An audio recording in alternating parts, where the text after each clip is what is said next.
반갑습니다. 성도 여러분, 한가람 신학 산책에 오신 여러분들 환영합니다. 자, 오늘은 신학 산책의 15번째 강의이면서 오늘로서 이 모든 강의들은 종강하고자 합니다. 우리가 지금 구원의 서정에 대한 이야기 순서들을 쭉 훑어가면서 살펴보고 있는데요. 교리적인 내용입니다만 이 구원의 서정의 마지막 부분에 대한 이야기를 오늘 살펴보려고 합니다. 구원의 확신, 그리고 우리가 성도의 견인, 그리고 몸이 죽고 난 다음에 부활하기까지의 그 중간 끼어 있는 그 상태는 어떠한가? 그리고 마지막에 부활과 우리의 영생, 이렇게 5가지에 대해서 한번 간단히 살펴보도록 하겠습니다. 먼저 구원의 확신에 대해서 한번 살펴보죠. 여러분, 모든 사람 누구나가 구원을, 자신이 구원받았다는 사실을 확신할 수 있을까요?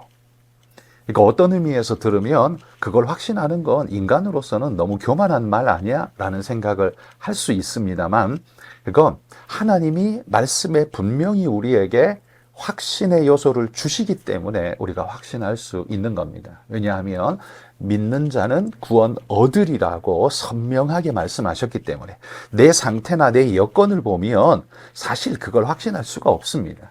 그러나 우리가 믿는 건 우리의 상태가 아니라 하나님의 말씀을 믿는 거기 때문에 우리가 그 말씀을 진실로 믿는다면 우리는 그걸 확신할 수 있다라는 것이 그게 성경적 가르침인 거죠. 그래서 우리는 본인 스스로의 구원의 확신에 대한 사람들이 나타낼 수 있는 4가지의 상태를 이렇게 도표로 우리는 살펴볼 수 있을 겁니다. 우리 시계 방향으로 한번 생각을 먼저 살펴보자면, 먼저 처음으로는요, 본인은 구원받았지만 자신이 구원받았는지 아직 확신하지 못하는 상태에 있는 사람이 있습니다. 이 사람은 분명히 성도이죠. 신앙인입니다.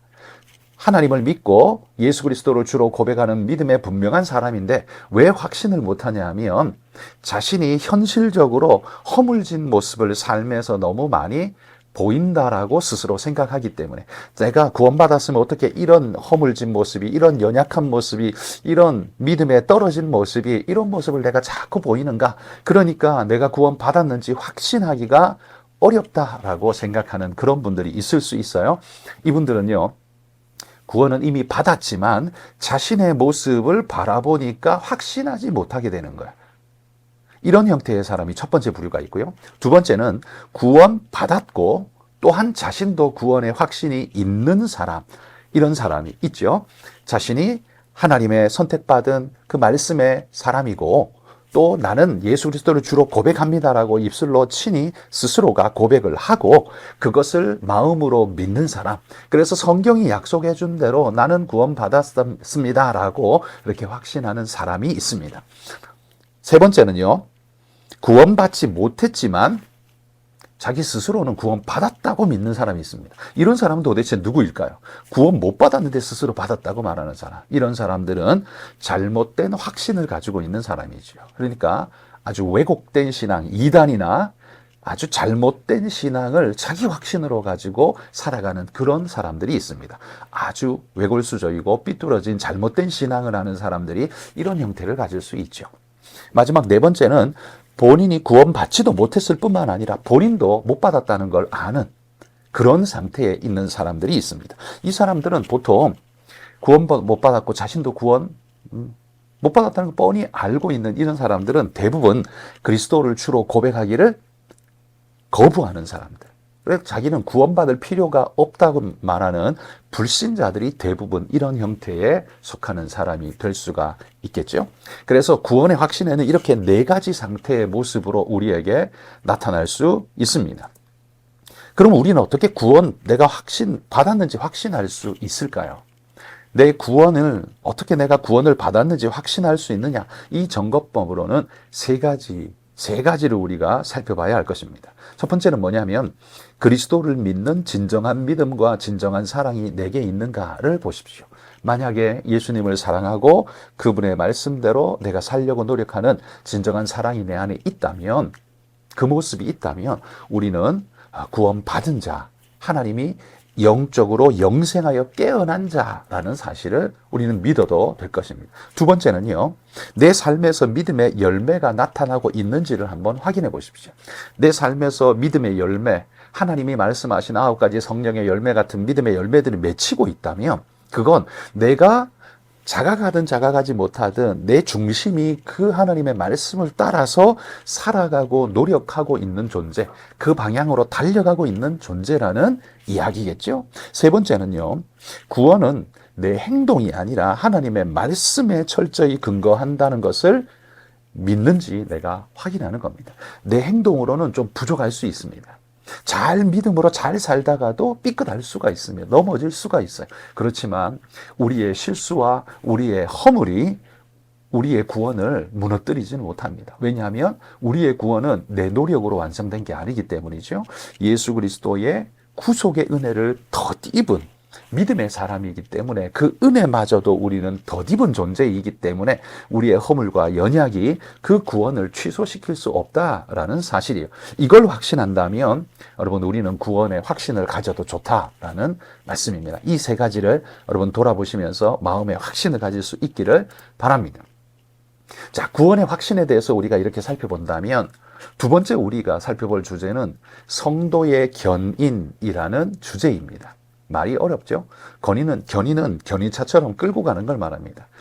성도의 구원을 하나님이 이끌어 가셔서 반드시 이루시고야만은 하나님의 은혜의 역사를 우리는 성도의 견인이라고 이렇게 표현합니다. 그러면 여러분, 이 질문에 우리 이런 질문으로 먼저 시작해 볼 수 있을 것 같습니다. 자, 우리의 구원은 받았다가 취소될 수 있을까요? 우리가 예수 그리스도를 믿음으로 구원받았다가 내가 범죄하거나 혹은 잘못해서 내 구원이 취소되는 일이 있을 수 있을까요? 자, 이것이 중요한 질문인데요. 만약에 우리가 얻는 구원이 내 노력으로 나의 선성의 그 완전성으로 구원을 얻는 거라면 우리는 이 질문, 우리의 구원은 취소될 수 있습니까? 라는 질문에 yes라고 답할 수밖에 없을 겁니다. 우리의 노력과 그 거룩의 선의 어느 정도의 수준에 도달했기 때문에 구원 얻는다고 믿는다면 거기에서 미끄러지거나 잘못된다면 취소될 수도 있겠죠. 그러니 그럴 때는 yes라고 말할 수밖에 없을 겁니다. 그러나 이 구원이 내 노력과 내 거룩성, 선성으로 말미암은 게 아니라 하나님의 전적인 은혜로 말미암은 거라고 믿는다면 이 질문은 no라고 답하는 것이 옳습니다. 우리의 구원은 취소될 수 있는가? 그럴 수 없다라는 말이죠. 여러분, 구원은요, 우리가 선한 어느 정도의 수준 이상이 되어서 구원을 얻은 겁니까? 그렇지 않습니다. 그렇게는 아무리 노력을 해도 그 하나님의 커트라인에 도달할 수조차 없는 것이 인생이기에 인간의 노력으로는 절대로 구원에 이를 수 없습니다. 그 아무리 노력해도 하나님의 커트라인에 도달하지 못하는 것이 인간이라면 이 큰 갭을 무엇으로 메울 수 있겠습니까? 바로 이게 예수 그리스도의 십자가 공로 은혜라는 말입니다. 우리의 노력으로는 절대 불가능한데요. 예수 그리스도께서 그 십자가의 은혜 공로로 우리를 구원에 이르도록 이끌어 모든 이 부족의 부분을 하나님이 넉넉히 예수 그리스도의 은혜로 채우시는 거죠. 그래서 우리는 그분 때문에 구원 얻는다. 그렇다면 내가 조금 도덕적으로 좀 미진하고 모자란다. 그것이 이 구원을 취소시킬 수 있는가? 절대 그럴 수 없다라는 이야기예요. 자, 우리가 두 구절 근거로 한번 살펴보겠는데요. 민수기 23장 19절의 말씀입니다. 하나님은 사람이 아니시니 거짓말을 하지 않으시고 인생이 아니시니 후회가 없으시도다. 어찌 그 말씀하신 바를 행하지 아니시며 하신 말씀을 실행하지 않으시랴. 구약의 민수기에도요, 하나님이 말씀하신 건 절대로 거짓이 있을 수 없고 말씀하신 그것은 후회하지도 않으시며 성취 못하시는 일은 절대로 없다라고 이야기를 하는 겁니다. 하나님의 완전성에 대한 이야기이죠. 그러기에 여러분, 하나님이 우리를 예수 그리스도의 십자가 대속으로 구원하고자 하셨다면 이것이 어떻게 취소될 수 있는가? 야, 이제부터는 안 해. 하나님이 그러실 수 있는가? 그럴 수 없다라는 말. 하나님은 거짓말하지 않으시고 후회하심이 없으시고 말씀하신 것은 반드시 이루시는 분이라는 사실을 성경이 강조한다라는 거죠. 또한 로마서 11장 29절 이렇게 말합니다. 하나님의 은사와 부르심에는 후회하심이 없느니라. 하나님의 은사와 부르심에는 후회하심이 없다라고 말합니다. 그러므로 하나님이 우리를 부르신 건요, 우리의 도덕적 어느 정도 수준이 되기 때문에 부르신 게 아닙니다. 우리가 그런 죄인이라는 걸 우리 스스로가 자각하고 하나님의 부르심 앞에 감사함으로 눈물로 주님 앞에 나아가 그 구속 대속의 은혜를 믿음으로 받아들인 자이기에, 하나님의 초청에 반응한 자이기에 하나님은 우리를 그렇게 구원하시고 주님의 붙잡은 손은 절대로 놓지 않는다는 거죠. 우리가 비록 조금 미끄러지고 실수한다고 해도 하나님의 붙잡은 손은 결코 구원에서부터 우리를 떨어뜨리는 일이 없다라는 이야기입니다. 그러므로 여러분, 하나님의 구원은, 우리에게 주어진 구원은 우리의 능력에 말미암는 것이 아니기에, 구원받은 사람이 구원을 잃어버릴 수 있는가라고 묻는다면, 우리 성경적으로 말하면 그럴 수 없다라는 거죠. 캐톨릭에서는 그럴 수 있다라고 말한다고 합니다. 그러나 여러분, 성경적으로는 우리 개혁교회에서는 절대 그럴 수 없습니다. 왜냐하면 구원에 이르는 믿음을 우리가 진짜 가졌다면 그것은 결코 잃어버릴 수 없으며, 만일 우리가 구원을 잃어버렸다면 그건 우리가 원천적으로 구원에 이르는 믿음을 처음부터 갖고 있었던 게 아니라는 이야기입니다. 그러니까 우리는 믿음이 없었는데 그냥 교회의 문화적인 거, 상황적인 게 좋아가지고 그냥 잠시 교회를 왔었을 뿐입니다. 그러니까 그걸 그냥 본인 스스로는 그렇게 생각했을지 모를 수도 있죠. 그러나 여러분, 우리가 진짜 예수 그리스도 말씀 그대로 주님을 나의 주님으로 믿었다면 그건 구원이 취소될 수가 없는 거예요. 내 능력으로 구원 얻는 것도 아니지만 내 능력으로 구원이 취소될 수 있는 것도 결코 아니라는 말이에요. 오직 하나님의 은혜로 되는 확실성이 성경의 약속이다라는 말이에요. 그래서 요한 1서 2장 19절 말씀, 그들이 우리에게서 나갔으나 우리에게 속하지 아니하였나니 만일 우리에게 속하였더라면 우리와 함께 거하였으려니와 그들이 나간 것은 다 우리에게 속하지 아니함을 나타내려 함이니라. 요한 사도가 말합니다. 이전에 우리와 함께 있었다가 나가버린 사람들, 믿음을 버리고 떠난 사람들이 그 시대에도 있었다는 거죠. 그들에게 지금 말하는 거예요. 그들은 우리에게서 나갔으나 우리에게 속하지 아니했었다는 말이에요. 원래 우리에게 속했었더라면, 진짜 믿음의 사람이었다면 그들이 저렇게 나갈 수 없다는 거죠.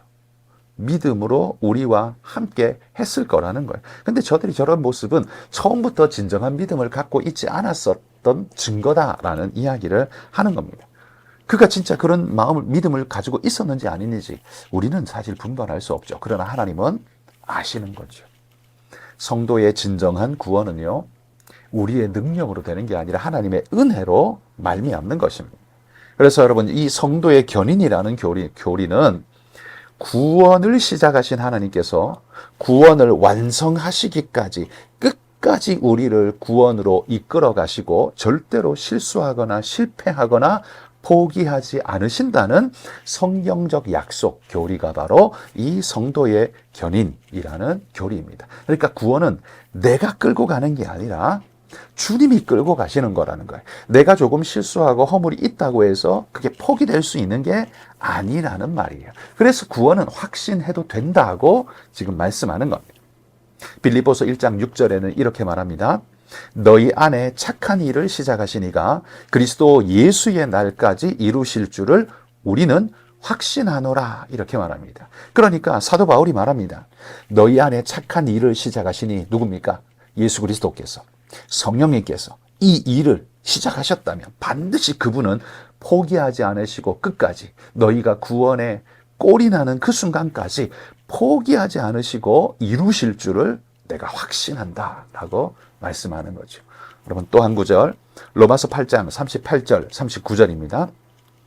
내가 확신하노니 사망이나 생명이나 천사들이나 권세자들이나 현재일이나 장래일이나 능력이나 높음이나 깊음이나 다른 어떤 피조물이라도 우리를 우리 주 그리스도 예수 안에 있는 하나님의 사랑에서 끊을 수 없으리라.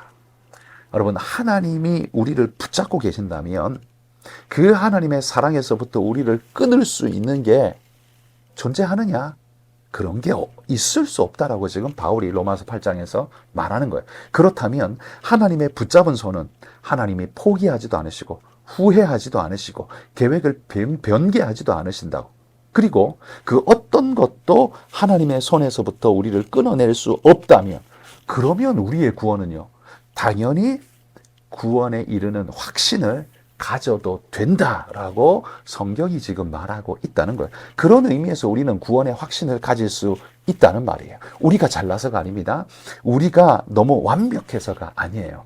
오직 하나님이 포기하지 않겠다, 내가 놓지 않겠다라고 말씀에 확신해 주셨기 때문에 우리는 그것을 믿는 것입니다.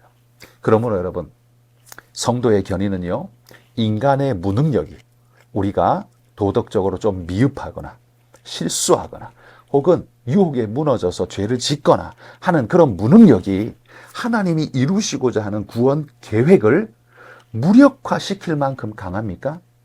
그런 능력이 됩니까? 그럴 수 없습니다. 결코 그럴 수 없기에 우리가 아무리 조금 못하고 조금 미련하고 조금 범죄하고 연약해도 하나님의 구원 이루고자 하시는 그 하나님의 손길을 막아낼 수조차 없죠. 그러니 우리의 구원은, 하나님이 하시고자 하는 그 구원은 반드시 이룰 수밖에 없는 겁니다. 그러므로 여러분, 이 말씀을 기억하십시오. 하나님은 그렇게 무능력하지 않으십니다. 또한 반대로 인간은 그렇게 유능하지 못합니다. 하나님이 구원시키려고 하는데 그걸 못하도록 막을 만큼의 힘이 인간에게 있습니까? 없습니다. 그러므로 인간은 그 하나님의 구원을 중지시킬 만한 능력이 있느냐? 없습니다. 하나님은 당신이 하고자 하는 일을 이루지 못할 만큼 무능력하시냐? 아닙니다. 그러기에 우리는 하나님이 우리를 구원하고자 하는 하나님의 계획과 그 뜻은 반드시 성취된다는 사실을 믿을 수 있다라는 말이에요. 그래서 이것이 바로 하나님이 우리를 구원에 이르게 하시는 성도의 견인교리라는 말입니다. 세 번째는요, 우리가 중간 상태라는 걸 한번 살펴봅시다. 그러나 사실 이 중간 상태라는 말 자체가 저는 조금 오해를 낳을 수 있는 그런 이름이라고 생각합니다. 그러니까 중간 상황이라고 할까요? 그건 뭐냐 하면, 믿는 신자가 육신으로 죽었습니다. 그리고 우리 주님 오시는 날 우리의 육체가 부활하겠죠? 그러면 내가 육체로 죽은 날과 시간과 예수님이 다시 오시는 재림의 날, 우리가 부활할 날 사이의 시간의 간극이 존재하는데, 요 사이의 시간과 상황, 요거를 우리의 중간 상태라고 지금 이야기를 하는 겁니다. 그러니까 그때의 상황은 어떻게 되는가라는 질문이 바로 이 질문이라는 거죠. 그때 우리 영혼은 어떻게 될까요? 물론 육신은 죽었습니다. 그리고 부활의 날 부활할 겁니다. 잠자고 있는 거죠. 그러면 우리 영혼은 어떻게 될까요? 죽지 않는 영혼은 어떻게 될까요? 바로 이 질문입니다. 여기에 이런 설이 있습니다. 영혼 가면설이라고, 성경적이지 않은데요, 영혼 가면설이라고, 인간의 육체가 죽으면 영혼도 함께 가사 상태처럼 의식을 잃고 가사 상태에 빠졌다가 부활할 때 같이 의식도 깨어나서, 육체가 부활할 때 의식도 같이 깨어나서 부활해서 완전에 이른다. 그러면 요 중간에 끼어있는 상태는 어떻게 해요? 단절의 상태가 생기는 거죠. 육체가 죽을 때 영혼도 가사 상태에 빠지고, 부활할 때 이 의식이 이 부활의 때에 바로 연결이 되어서 중간은 없어진 것처럼 인식하지 못하는 그런 상태, 요 상황이 있다라는 이야기예요. 그러나 이건 여러분, 성경은 그 어디에도 우리의 영혼이 이런 가사 상태에 이른다, 인식지 못하는 상태가 있다, 이런 말씀을 그 어디에도 어디 한 구절도 언급하지 않습니다. 그러니까 이건 비성경적이다라는 말이에요. 인간은 뭐 가사 상태에 영혼이 빠진다, 이런 건 없습니다. 그러면 성경적 가르침은 뭘까요? 죽을 때 신자의 영혼은 즉시로 그리스도와 함께 천국에 거하게 되며, 몸은 그 부활의 날 다시 부활하면서 우리의 의식과 지속적으로 합치되어 인격적 존재로 온전을 이루게 된다는 거죠. 그래서 우리의 영혼은 부활의 날을 기대하고 소망하며 기다리게 되는 것이죠. 그래서 성경은 누가복음 23장 43절에 보면 예수님이 이렇게 말씀하셨습니다. 예수께서 이르시되 내가 진실로 내게 이르노니 오늘 네가 나와 함께 낙원에 있으리라 하시니라. 여기 보면 우리가 주목해야 할 단어가 오늘이라는 단어입니다. 네가 오늘 나와 함께 낙원에 있으리라. 만약에 영혼 가면설에 따르면 예수님은 이렇게 말해야 맞겠죠? 네가 우리 육체에 부활하는 날, 내가 다시 오는 날, 내가 너를 그때의 낙원에 이르게 하리라. 이렇게 말해야 맞을 겁니다. 그러나 예수님은 그렇게 말씀하지 않았어요. 오늘이라고 지금 당장을 말했어요. 그러므로 우리의 영혼의 구원은 즉각적으로 이루어진 일이라는 말입니다. 그때까지 기다리는 게 아니라 즉각적으로 이루어지는 일이라는 말이죠. 그래서 우리 성도가 죽으면 우리 장례식 할 때 그가 이미 구원 천국에 들어갔다라는 말로 표현하지 않습니까? 그러니까 그의 영혼은 이미 주님과 함께 하고요. 육체는 비록 부활의 날을 기다리면서 있지만 부활하는 날 우리의 영혼과 육체는 부활체는 우리는 합치되어 하나님의 은혜에 이르게 된다. 완전한 우리의 몸을 이루게 된다는 사실이 성경이 가르치는 바인 것이죠. 그러므로 여러분 이 중간 상태 굳이 논할 필요는 굳이는 없다고 생각합니다만 하나님께서 그 날을 기다리도록 그러나 우리의 구원은 즉시로 이루어진다는 사실을 꼭 기억하시기를 바랍니다. 네 번째는요, 우리 부활에 대해서 한번 살펴봅시다. 여러분 마지막 때에 부활한 몸은 어떤 몸일까요? 부활한 몸은 어떤 몸일까요? 요즘 드라마가 천국에 대한 이야기에 그 김혜자 씨가 나오는 드라마가 나오던데요.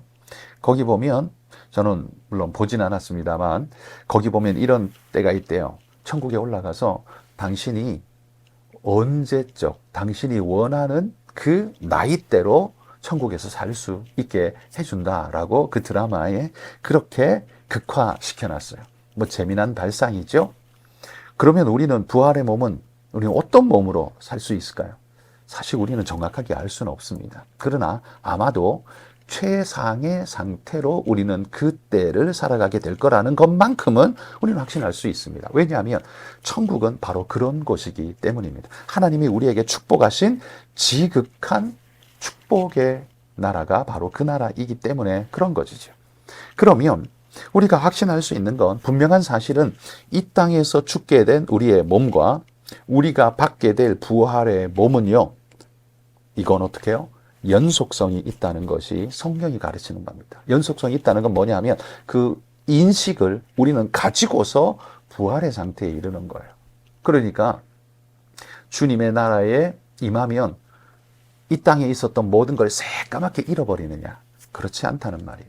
그러니까 인식은 이어지되 우리의 정체성은 부활한 모습으로 변화되어져서 온전한 죄성은 사라지고 악의 요소는 다 사라지고 하나님 앞에 온전히 변화된 모습으로 주 앞에 서게 될 것이다. 그러니까 우리는 자각할 수 있는 상태, 하나님을 나 스스로를 자각하고 인정하고 알아볼 수 있는 상태, 그렇게 부활할 것이다 라는 거죠. 그리고 두 번째는요, 우리의 부활한 몸은 그 양과 질에서 가장 완벽할 것이다, 최고의 상태일 것이다 라고 우리는 추정할 수 있는 거예요. 그리고 그 부활한 몸은 육체적으로 부활하지만 그것은 천국을 살아가기에 가장 알맞은 모습으로 부활할 것이다. 그게 하나님 우리에게 주시는 선물이기 때문에 그렇습니다. 그러니까 우리는 우리의 부활한 몸은 이러할 것이다라고 우리는 추정할 수 있습니다. 그렇게 믿어도 우리는 잘못이 아니다라는 거예요. 왜냐하면 성경이 그런 베이스들을 우리에게 언급해주고 있기 때문에 우리는 그렇게 믿어도 좋다라는 말이죠. 여러분, 우리가 주님 앞에 부활할 때 우리는 가장 온전한, 가장 아름다운, 가장 완벽한 모습으로 하늘을 살아갈 귀한 모습으로 부활하게 될 줄 믿습니다. 마지막으로 우리 영화에 대해서 한번 살펴봅시다. 이 땅에서는 성화를 이루어가죠. 그 성화의 완성은 영화라고 말하는 겁니다. 우리 주님께서 재림하실 때 진정한 믿음의 신자들은요, 이미 죽은 자든지 아니면 땅에 살아있는 자든지 모두가 다 주님의 부름 앞에 일어나 지극한 영광스러운 상태로 변화하게 될 것입니다. 이걸 영화라고 말하는 겁니다. 영광스럽게 변하게 될 거예요. 자, 고린도전서 15장 53절 이렇게 말합니다. 이 썩을 것이 반드시 썩지 아니할 것을 입겠고 이 죽을 것이 죽지 아니함을 입으리로다.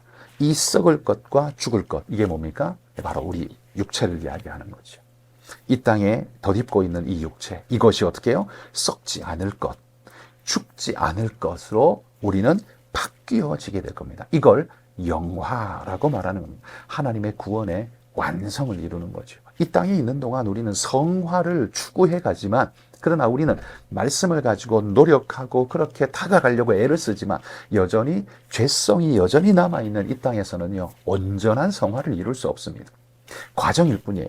그런데 그 성화의 완전한 결론, 완벽한 성화의 100% 완벽한 성취, 그걸 우리는 영화라고 부르는데, 그건 우리가 이루는 게 아니라 하나님이 이루어 주시는 거예요. 하나님이 이 썩을 것을 반드시 썩지 아니함을 입게 하고 이 죽을 것이 죽지 아니함을 입게 하는 그날, 그 순간, 그때로부터 우리는 영광스러운 상태에 들어가서 영원한 영광을 살아가게 될 것입니다. 이게 바로 구원의 완성인 것이죠. 우리가 이 땅을 사는 동안 믿음에서부터 출발해서 하나님이 우리를 믿음으로 말씀을 듣고 그 믿음에 반응하여서 영생을 얻는 본어게인 하는 그 순간부터 영화에 이르는 순간까지 하나님은 끊임없이 이 구원을 이루기 위해 역사하시며 만들어 가고 계신다라는 거죠.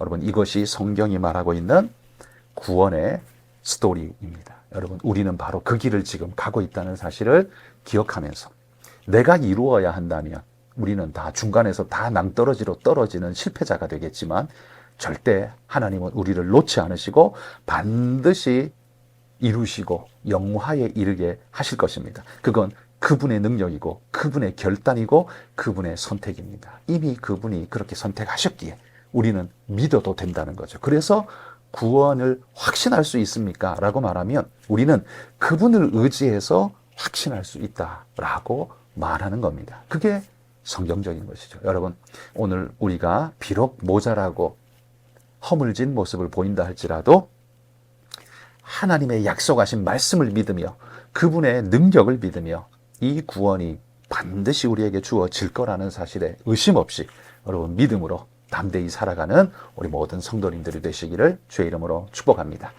여러분 감사합니다. 우리 15강에 이르도록 우리가 함께 살펴본 이 구원의 핵심, 기독교의 핵심 진리, 이 모든 이야기들을 그냥 축약적으로 15개의 강의로 마무리를 하고자 합니다. 다음번에 또 다른 주제를 가지고서 여러분을 만나 뵐 수 있기를 바라면서 여러분 수고 많으셨습니다. 감사합니다.